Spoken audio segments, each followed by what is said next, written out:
Welcome to the channel. Gotta feel this. Man. First off, man, as I always do, gotta give big praise to Turkey Al-Sheikh, man. He did it again. You know, one of my main concerns with Turkey was, would he be able to consistently put these big fights on? And they're here. Big cards, big names throughout the whole fight, throughout the whole card. No, just big names only. Big future prospects only. And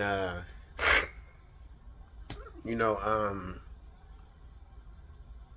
just it's not enough you can say about Turkey. Like, thank God, thank the Allah, whoever, man. Thank you for bringing him to boxing, man. We get in, and shout out to the matchmakers as well, because not only are we getting great production and all that, but we're getting, because a lot of these fights were close to call, great evenly matched up fights, man. So let's get right into it. First off, I don't know his name. Like I said, he's got, even the prospects. I think this was this guy's second professional fight, a Japanese guy. Even though he fought a guy that was a late replacement, 2-7, he did what he's supposed to do. That's what I'm talking about. Like how Richardson Hitchison was. That's what Richardson Hitchison was supposed to do to George Kambosos. Go in there, get him out of there. He don't belong in there with you. Don't play around. He got straight to it, straight to business, cause he knew 2-7 guy don't belong in here with me. Let me show people why and how. I'm looking forward to his next fight. That's how you perform on a big stage. That's how you get the American audience onto your name. I don't know his name, but I'm gonna look more into it. So shout out to yo. You know what I'm saying? They was saying he could be the next Inouye and this and that. And yeah, I see it. And not just him just beating him. The way he beat him, he was very methodical. His punches were very on point. Everything about him was just on point, and and he never let up. Quick, easy, done. Loved it. What was the other fights? Subriel Matias. A lot of these fights were hard to judge. That fight was so evenly matched, man. And Pollo, I felt like he was on his Devin Haney thing. He was on that bite. If it wasn't for Matias pressing the issue, really cutting off the ring, getting straight in his chest, having to get up on him, get in there, we would have had a Tom and Jerry. Because he was, at least from what I could see in the beginning of the fight. But but what I can say is, when Matias did press the issue, he fought. So I can't really say it was a Tom and Jerry. It was a good fight, very close. That's one I would like to see again. And so I can't really say who I thought won that fight. It was too close for me. All these fights were very close. That's what I mean about the matchmaking, man. So let's talk about Shakur and Zepeda. In the beginning, I don't know what Shakur was doing, man. I'm not understanding, man. Like, I thought if he would have continued the way he was fighting in the beginning, I was like, yo, what is Shakur doing? He up against the rope making these faces, smile. I'm like, yo, you getting your ass whipped right now. Like, what are you doing, bro? But two things about that fight, man. Shakur was very great at catching William Zepeda in between shots, which is very difficult to do, but that's where he had most success at. Catching them in between shots and being first. Those was where I seen Shakur had the most success. Now, and this guy's defense is just mind blowing, bro. It was some moments where Shakur just was in his stance and Zepeda would throw a 6-punch combo, bro. And Shakur wouldn't even move much. Just a little and punches just skipping off of him. I'm like, yo. And he was like never worried. Like he just looking at him throw him, and it's just like he could see the punches like, oh, that's gonna hit here, that's gonna hit there. Let me put this up just a little bit. Like, yo, some of them I was like, yo. But thank God for William Zepeda. Thank God for Shakur, being honest, saying that guy brought the best out of him, which he did, man. And I could see the emotions in Shakur when he won, man. It's just like, there y'all go. Like, who's a runner, bro? Stop playing with my top.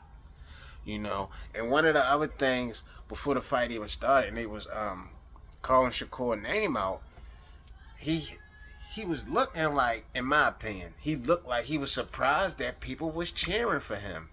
And he had a moment like, what? They cheering? Okay, raise it up, man. Okay, y'all cheering for me? Oh, it's about to be on. I think that pumped a lot of enthusiasm in him because, he's been getting so much backlash for being a runner and stuff like that. So I think that fueled him a lot, man. And the only other thing that I had a problem with in that fight was when William Zepeda caught him with that shot. He caught Shakur opening up, ready to throw the hook, and he caught him with the jab. I think it should have been ruled a knockdown, or it could have been a knockdown. Because them ropes held Shakur up. Maybe I need to watch it back, but from remembering what I saw, yeah, them ropes held him up. Now, I don't think it was Zepeda's doing. Well, it was Zepeda's doing, but I think it was more so Shakur being off balance. But nonetheless, I think it should have been a knockdown. I think the scores was wider than what I think they should have been. I think that fight was very, very close. But I think Shakur pulled it out in the championship rounds. But I think that fight was close. But nonetheless, Shakur did what he's supposed to do, man. And it just showed a lot of Shakur's character, man. To have a guy throwing 100 punches and you still, making a miss like that, it was just like, it was masterful, man. It was a masterclass, man. And Shakur didn't shy away. I think Zepeda's best moments was when he was inside, smothering Shakur's punches and smothering his movement. But Shakur didn't stay in the pocket long with him. Sometimes when they was up against the rope, Shakur was still having success. I think that's why he went to the rope sometimes to get Zepeda to do certain things so he could catch him with certain shots. But yeah, man, Shakur, man, that's what you call swimming without getting wet. And the sweet science. It don't get no better than that, man. Where God, I don't even know how many punches Zepeda threw, but I know he threw 500, over 500, I think. I know he threw 150 more than Shakur. I think Shakur threw like 350 something. And Shakur landed about 200 or 150, which Zepeda threw 150 punches more than him, but Shakur landed more punches than him than what he threw at him. So, but I still thought it was close. Yeah, I'm saying maybe we gotta go. I don't know the CompuBox, but I feel like Zepeda was landing a lot more than probably what he was getting credited with. I don't know if some of the shots don't count of where he was hitting Shakur at. I don't know, but it was close. Now, the main event. I did not know who this guy Sheeraz was, but I know Turkey don't just bring anybody in. You know what I'm saying? And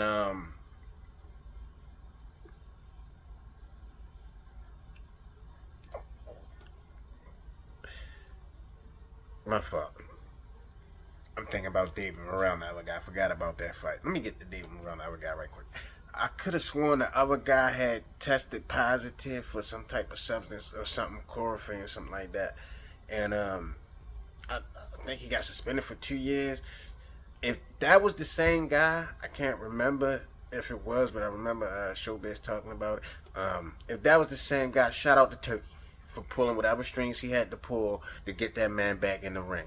2 years suspension, because when Showbiz was talking about him failing the test, apparently it was the same test that Conor Ben had failed, something that's prevalent in food, period. So shout out to that. That fight was also close. I would love to see that fight again as well.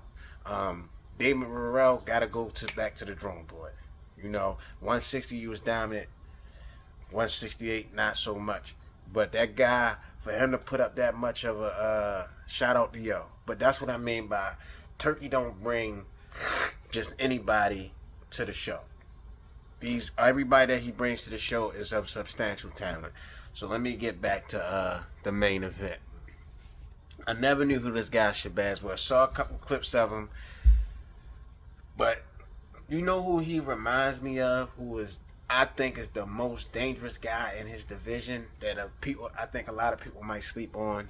Fundora. He reminds me of him so much, bro. But with raw power and probably a little bit more skill.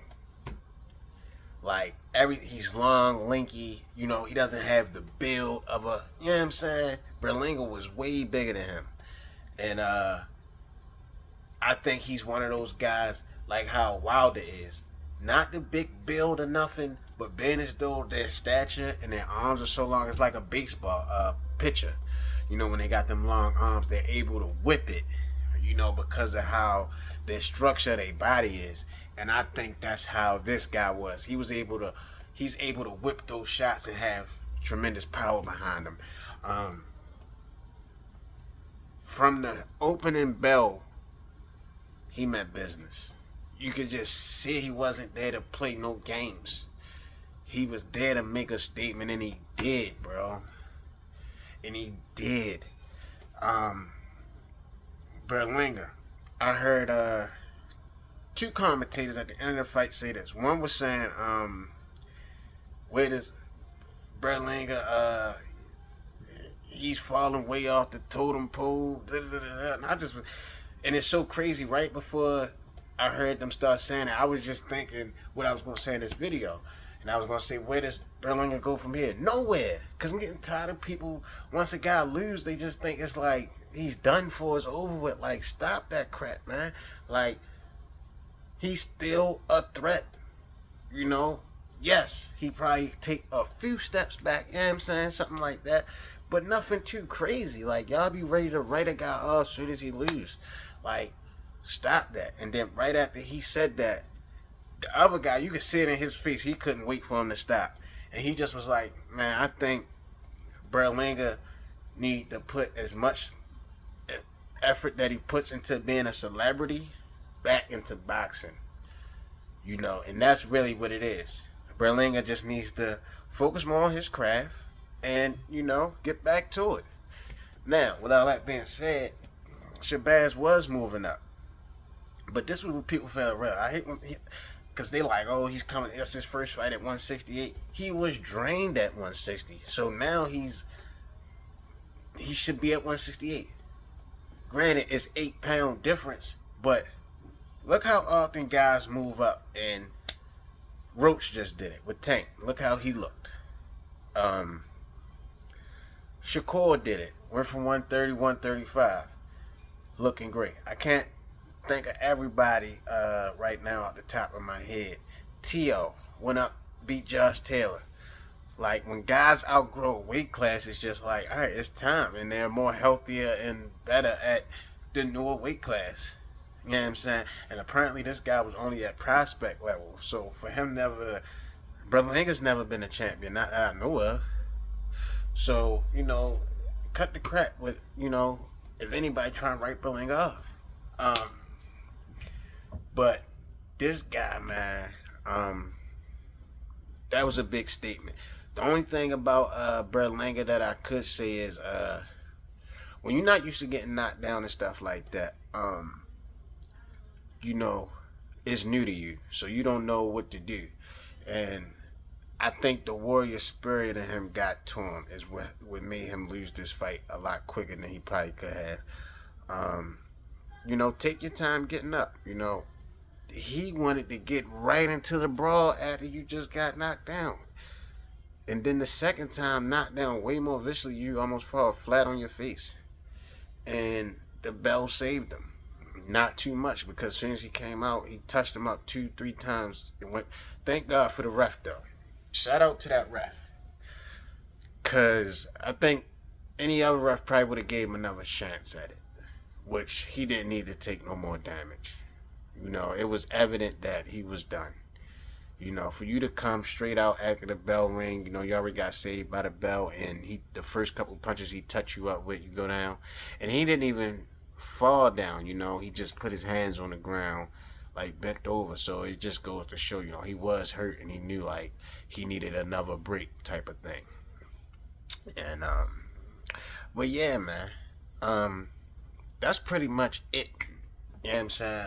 Let me know what y'all think though, man. Talk to me, I talk back. I love hearing y'all opinions on things. One of the things I can say is no, that's it. Great event, man. Shout out to Turkey. Just let me know what y'all think about anything that I said, man. Do y'all think the fights was close? Do you think Berlanga fell off? That should be it for him. David Morrell, what do you think about him? Or the other guy that he was fighting? Did y'all like this Japanese guy? Shakur, you know, are y'all surprised? Are y'all back on the bandwagon? Because people wrote Shakur off, and I'm just like, it's the same thing with Devin Haney. He ran one fight, and it's just like, y'all just saying that's him. You know, I get it. You only good as your last fight. Damn. Like, come on. But, oh, what y'all think about Sheeraz, man? Coming out the woodwork like this, man. On a big stage. Like I said, same way the Japanese guy coming out making a statement. Yeah, man, what y'all think about William Cepeda? Should he still be considered a top guy in all sanctioning bodies? But let me know what y'all think, man. Also, all the YouTube shit, like, subscribe, share. You know what I mean? I'm out.